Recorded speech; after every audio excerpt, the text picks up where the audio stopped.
مساء الخير. إيه الأخبار؟ يعني طبعا الكلام والفيديوز في رمضان مختلف تماما صراحة. يعني المجهود بيبقى على الصفر يعني. ماشي، أول حاجة بس يعني نتكلم على ماتش الأهلي.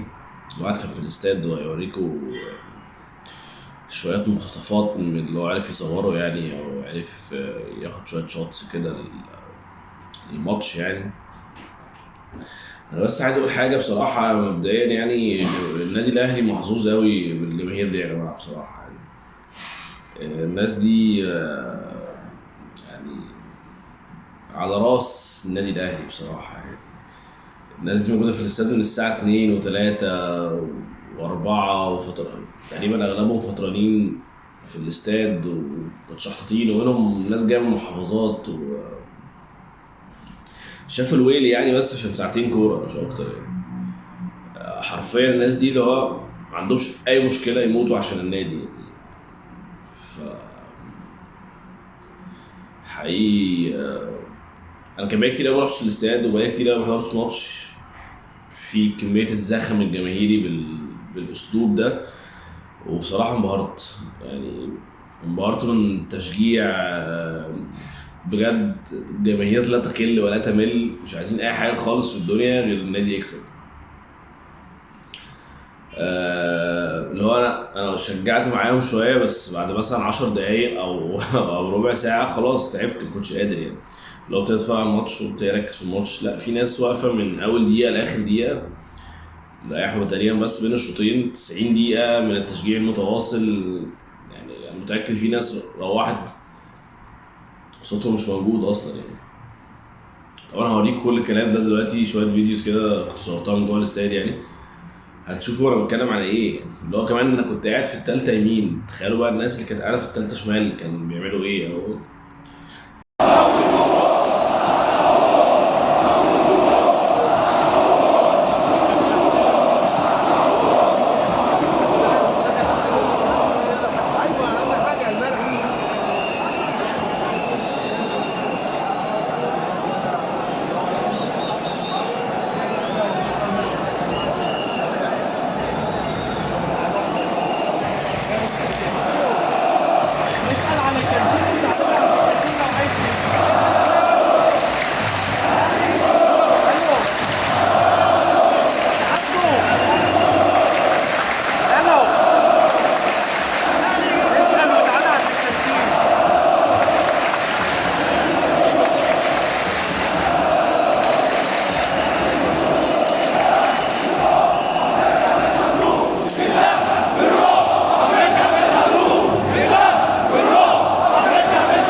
هو شناوي هاني كهربا صح؟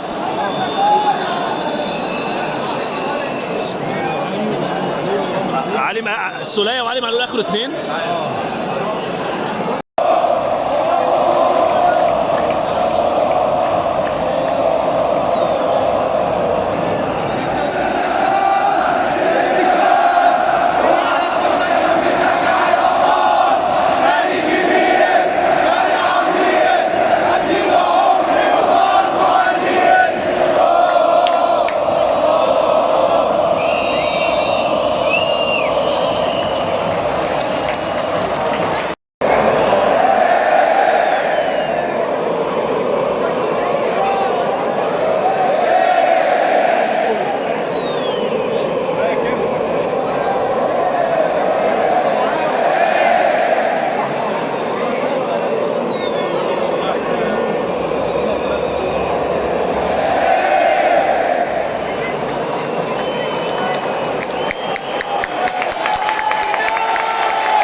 حماس او